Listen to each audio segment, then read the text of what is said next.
പാമേ, എന്തായി പോയ കാര്യം? ബ്ലോക്ക് ഓഫീസറെ കണ്ടോ?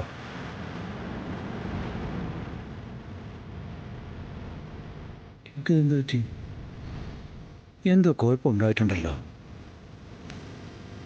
എടോ, ഇതെന്തോ പറ്റിയോടോ? തൻ്റെ കൊച്ചമ്മ സങ്കടപ്പെടാത്തേക്ക് പോയത്? എടോ, ഞാൻ ചോദിച്ചാൽ മറുപടി ഒന്നും പറഞ്ഞതുമില്ല, എൻ്റെ മുഖത്തോട്ട് നോക്കിയതുമില്ല. വിഷ്ണു കുഞ്ഞിനെ കണ്ടതിന്റെ സങ്കടമാ സാറേ. അല്ല, അവനെവിടെ വെച്ച് കണ്ടത്? ഞങ്ങൾ ഇങ്ങോട്ട് പോരുന്ന വഴിക്ക് വെച്ച്.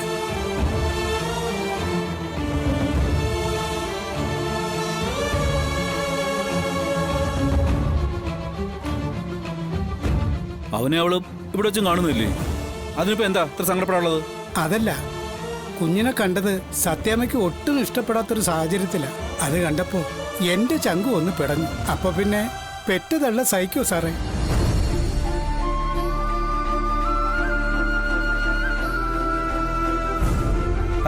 എടോ, താൻ ഇപ്പോഴും അവനെ ഏത് സാഹചര്യത്തിലെ കണ്ടെന്ന് പറയുന്നില്ലല്ലോ.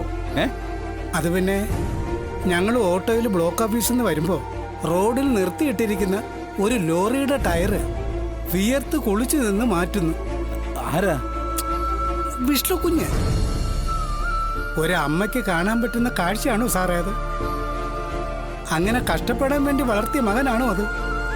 അത് കണ്ടതിന്റെ വിഷമത്തിലാ സത്യമ്മ സങ്കടപ്പെട്ട് കയറിപ്പോയത്.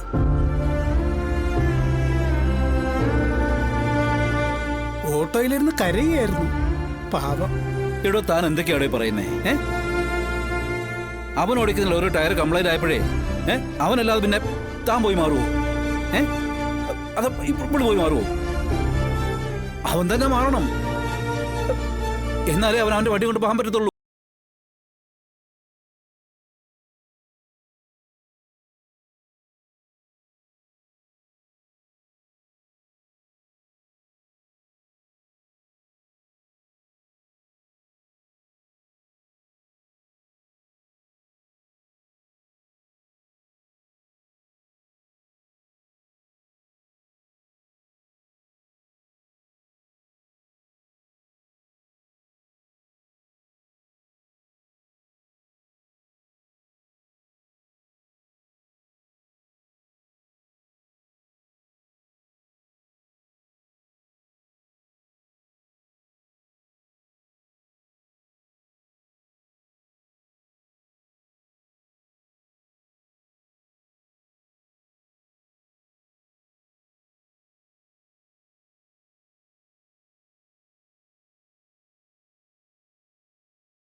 നമുക്ക് ഒരുമിച്ച് ശാലിനി കിടക്കുന്ന ഹോസ്പിറ്റൽ വരെ ഒന്ന് പോകണം. അയ്യോ, ഞാനില്ല.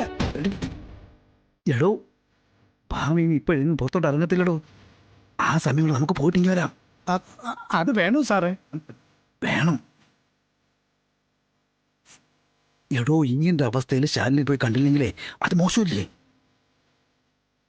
താൻ എൻ്റെ കൂടെ വന്നാ മതി. ഭാവി അറിയാതെ ഞാൻ നോക്കിക്കോളാം. വാ വാ വാ വാ. ദൈവത്തിന് ചില നേരത്ത് അവളോട് സ്നേഹം കൂടും. ആ സമയത്ത് എന്ത് ചെയ്താലും അവളുടെ ആയുസിന് ഒരു കോട്ടവും തട്ടില്ല. സംഗതി പുരുകത്ത് കൊണ്ടങ്ങ് പോവും. ജോൺ സാറേ, നമുക്കിപ്പോ ഇവിടെ ചെയ്യേണ്ടത് ലേലത്തിന്റെ പ്രാരംഭ നടപടിക്രമങ്ങളല്ലേ? അത് നമ്മൾ പൂർവാധികം ഭംഗിയോടെ നാളെ തന്നെ തുടങ്ങും. ജോൺ സാർ എന്ന് പറയുന്നു, ഇനി തടസ്സങ്ങളൊന്നുമില്ലല്ലോ? തടസ്സങ്ങളേ ഉള്ളൂ. കുറഞ്ഞ സമയത്തിനുള്ളിൽ ലേല നടപടിക്രമങ്ങൾ തീർക്കണമെന്നത് വലിയൊരു കടമ തന്നെയാണ്. അത് തന്നെയാണ് ആദ്യത്തെ തടസ്സം. പ്രധാനമായും ഈ ലേലവസ്തു നമുക്ക് തന്നെ വേണമെന്നതിനാൽ നിലവിലെ നിയമങ്ങളെ നമുക്കിവിടുന്ന് പൊളിച്ചെഴുതേണ്ടി വരും. അതിലൊന്ന്, ലേലം നടത്തുന്ന അവസരങ്ങളിൽ പൊതുലേലത്തിന് പരമാവധി പ്രചാരം നൽകുന്ന രീതിയിൽ കൂടുതൽ ആളുകളെ ലേലത്തിൽ പങ്കെടുപ്പിക്കുന്നതിനും വില്ലേജ് ഓഫീസറിൽ ഓൾറെഡി അധികാരപ്പെട്ടിരിക്കും. അത് അയാളുടെ ജോലിയുടെ ഭാഗമാണ്. പക്ഷെ അയാളുടെ ജോലി മാന്യമായിട്ട് ചെയ്ത നമ്മുടെ പദ്ധതികൾ, അതായത് ലേലം നമുക്ക് തന്നെ പിടിക്കണമെന്ന പ്ലാൻ നടപ്പാവില്ല.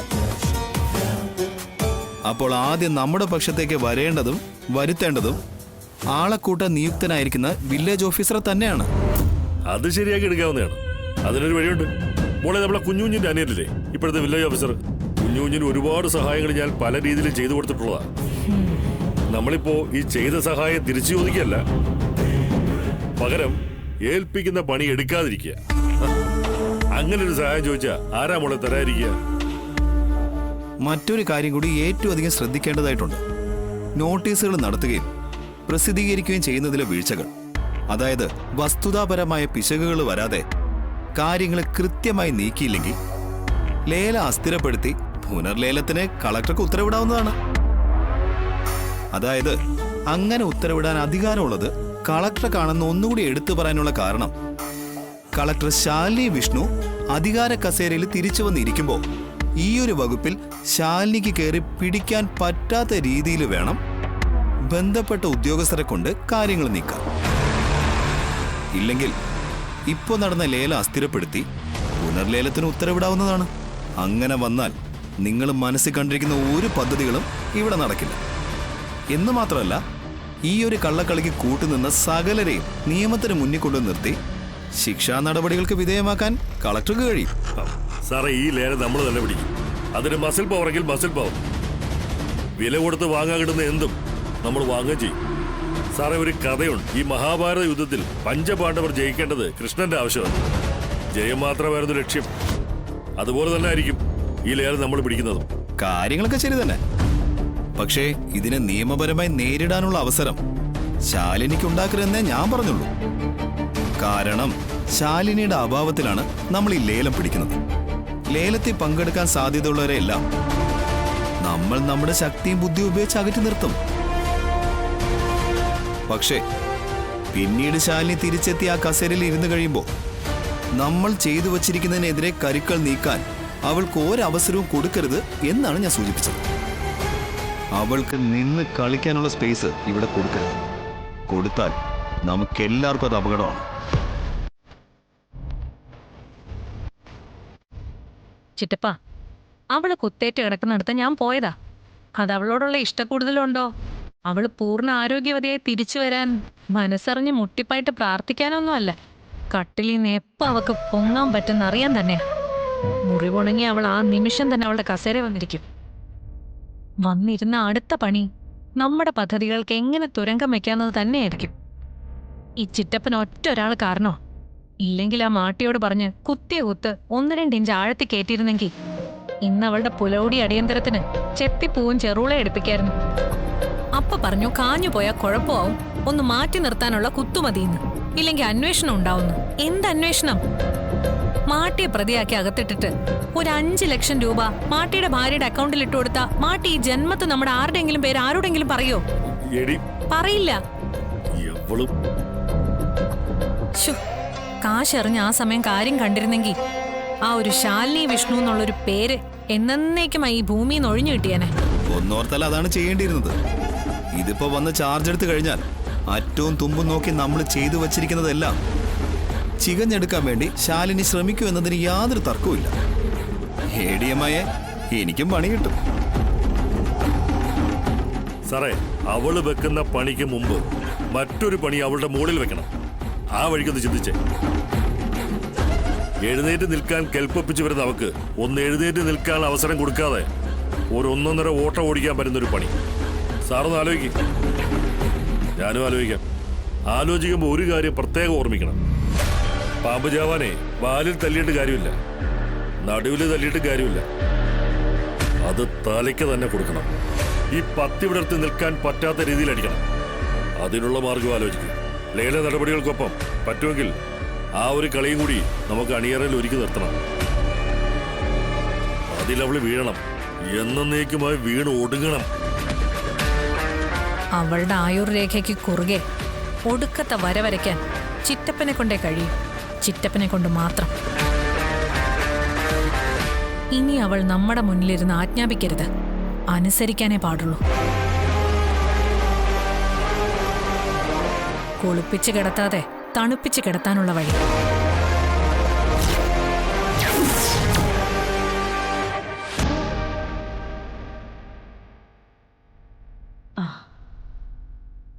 മോളെ, അച്ഛനും പിള്ളച്ചേട്ടനും കൂടി വരുന്നുണ്ട്.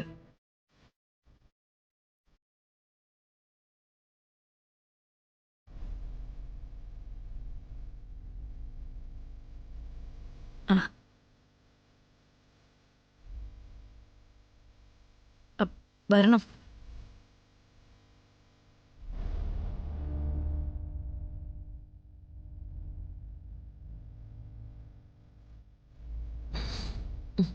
വേണ്ട മോളെ, എഴുന്നേക്കണ്ട. അതല്ല അച്ഛാ, ഒരുപാട് നേരമായിട്ട് ഒരേ കിടപ്പ് തന്നെയായിരുന്നു. അച്ഛൻ ഇരിക്കെ.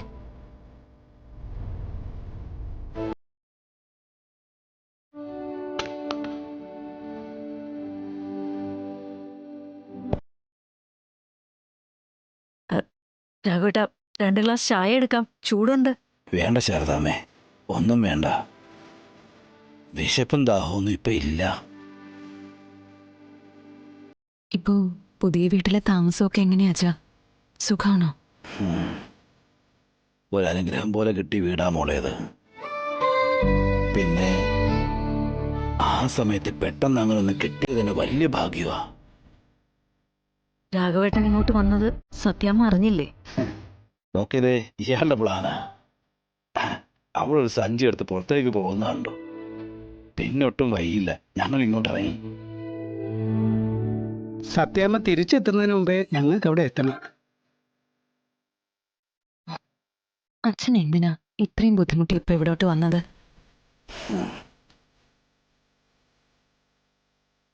എനിക്ക് ഇപ്പൊ കുഴപ്പമൊന്നുമില്ല. മുറിവൊക്കെ നന്നായിട്ട് ഉണങ്ങി തുടങ്ങി. എടി മോളെ, എന്നാലും നിന്നെ ഒന്ന് കാണാതെ എങ്ങനെ അടി കൊച്ചേ? അല്ല, കേസും കാര്യങ്ങളൊക്കെ എങ്ങനാ? പോലീസുകാർ മൊഴിയെടുക്കാനൊക്കെ ഒന്നില്ലേ? അതൊക്കെ മുറ പോലെ നടക്കുന്നുണ്ട്. ജപ്തി നടപടികളിൽ നിന്നും എന്നെ ഒഴിവാക്കി നിർത്തണം. അതിനുവേണ്ടി തന്നെ വന്നതാ അവര്. എന്തോ ഭാഗ്യം, ആരുടെയോ പ്രാർത്ഥന. കൃത്യസമയത്ത് വിഷ്ണുവേട്ടൻ അവിടെ എത്തി. ഇല്ലെങ്കിൽ ഇപ്പൊ പടമായിട്ട് ഭിത്തിയെ കയറിയനെ. കണ്ടില്ലേ രാഘവേട്ട, ചില നേരത്ത് ഇതാ വർത്താനം. കേട്ട് നിൽക്കുന്ന നമുക്ക് വിഷമാവില്ലേ? പറഞ്ഞത് സത്യമല്ലേ അമ്മേ? പൊടിയൊന്ന് നമ്മുടെ വീട് പോയതില് ഒരുപാട് സങ്കടം ഉണ്ടച്ചാ. എനിക്കൊന്നും ചെയ്യാൻ പറ്റിയില്ലല്ലോ.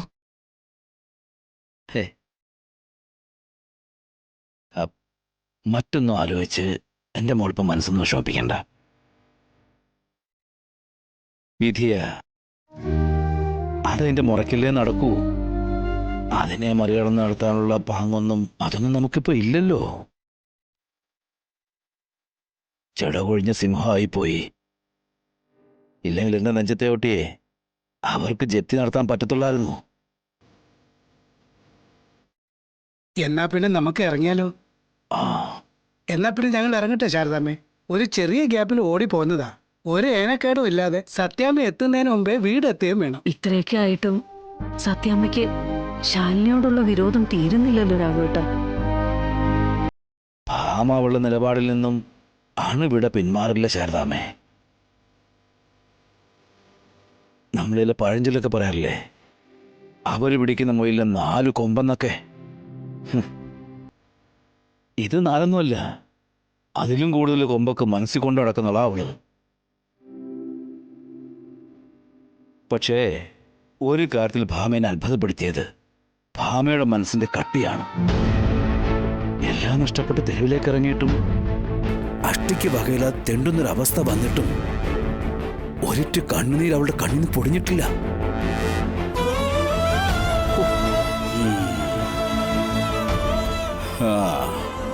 കാരണം അവൾക്കും അറിയാം ഇത് അവളായിട്ടുണ്ടാക്കിയതാണേ. ഇതിന്റെ പൂർണ്ണ ഉത്തരവാദിത്വവും അവൾക്ക് തന്നെ. അവൾ മൂലമാ ഇതെല്ലാം ഉണ്ടായെന്നും അവൾക്ക് നന്നായിട്ടറിയാം. പിന്നെ മോളോടുള്ള അവളുടെ വിരോധം അതവൾക്ക് മാറണമെങ്കിൽ അവളുടെ മനസ്സിൽ അവൾ ധരിച്ചുറപ്പിച്ചു വെച്ചിരിക്കുന്ന എന്തോ ഒരു കരട് അതെന്നേക്കോട്ട് ഇല്ലാതാവണം. അല്ലാതെ അത് മാറില്ല.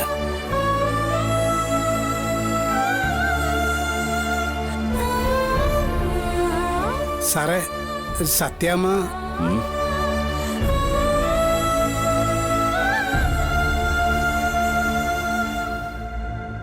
എന്നാ പിന്നെ ഇരിക്കുന്നില്ല. മോളെ, സുഖമായി കഴിയുമ്പോഴേ വിഷ്ണുവിനൂടെ നമ്മുടെ പുതിയ വീട്ടിലേക്കൊന്ന് വരണം.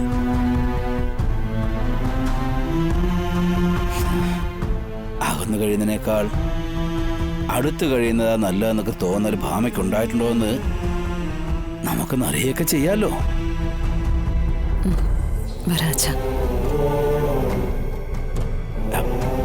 എന്റെ മോക്ക് പെട്ടെന്ന് സുഖാവട്ടെ. അച്ഛൻ പ്രാർത്ഥിക്കാം.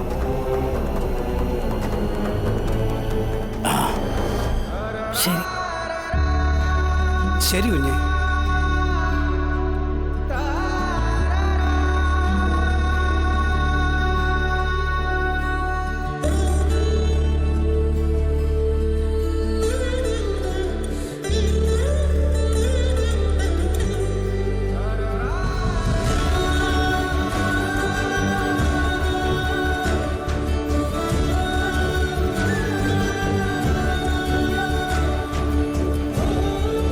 അച്ഛൻ പറഞ്ഞ കരൺ എന്താന്ന് മനസ്സിലായല്ലോ. മനസ്സിലായി. വരട്ടെ. ഏതായാലും ഇത്രയൊക്കെ ആയില്ലേ, ഇനി ഇതൊക്കെ ഒന്ന് കഴിയട്ടെ, എന്നിട്ട് നമുക്ക് ആലോചിക്കാം.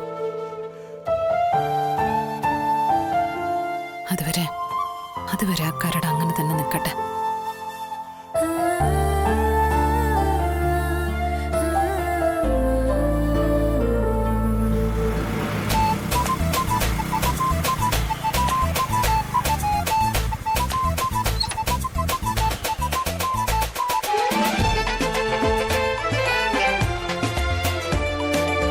സത്യമേ, സത്യമേ,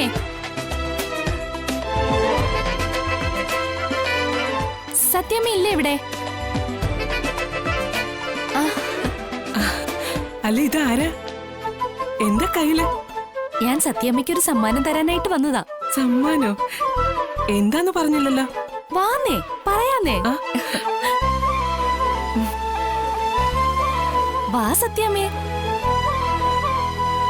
അതെ, ഹിന്ദു നിയമപ്രകാരം പൊട്ടിയ വിഗ്രഹങ്ങൾ വീട്ടിൽ വെക്കാൻ പാടില്ലെന്നല്ലേ? സമ്പത്തും ഐശ്വര്യവും വരുന്നതിനെ അത് തടയും. അതുകൊണ്ട് ഈ പൊട്ടിയ കൃഷ്ണനെ നമുക്കങ്ങ് മാറ്റാം. വാ.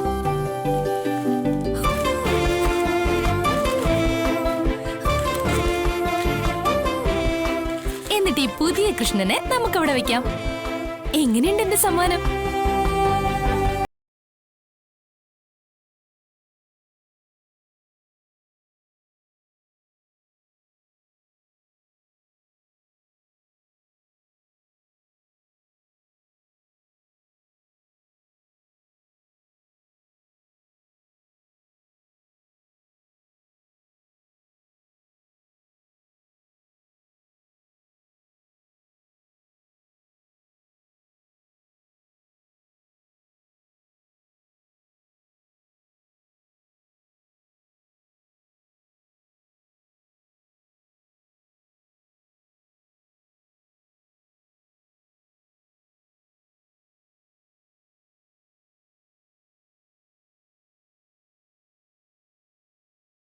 രഹസ്യം പറയാം.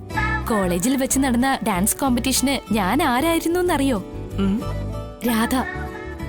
കൃഷ്ണനെ ഭക്തി കൊണ്ടും പ്രേമം കൊണ്ടും കീഴടക്കിയ രാധ. അതെനിക്ക് ഉൾക്കൊണ്ട് അഭിനയിക്കണമെങ്കിൽ അവരുടെ പ്രണയത്തെക്കുറിച്ച് എനിക്ക് പഠിച്ചാലല്ലേ പറ്റൂ. അങ്ങനെ പഠിച്ചു. കൃഷ്ണനെ കുറിച്ച്, രാധയെക്കുറിച്ച്, അവരുടെ അനശ്വര പ്രണയത്തെക്കുറിച്ച്. അപ്പൊ ഇന്നു മുതൽ സത്യാമ്മ പ്രാർത്ഥിക്കുന്നത് 100 സമ്മാനമായി തന്ന ഈ കൃഷ്ണനെ നോക്കിയ.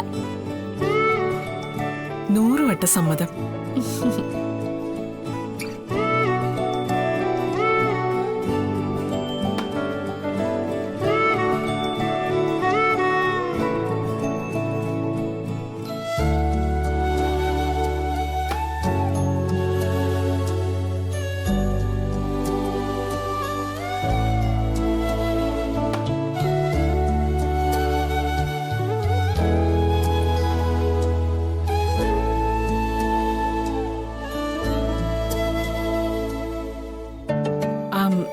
അല്ല, എന്തായി അന്ന് പെണ്ണ് കാണാൻ വന്ന കാര്യം ഉറപ്പിച്ചോ? അത് ഏതാണ്ട് ഉറപ്പിച്ച മട്ട. പക്ഷേ എനിക്ക് ഇനിയും പഠിക്കണമെന്നോ. ബാപ്പച്ചിയാണെങ്കിൽ ഇത് ഉടനെ തന്നെ നടത്തണമെന്ന രീതിയിലാ കാര്യങ്ങൾ മുന്നോട്ട് കൊണ്ടുവന്ന്. എന്ത് ചെയ്യാനാ എന്റെ വിധി. പോട്ടെ സത്യാമ്മേ.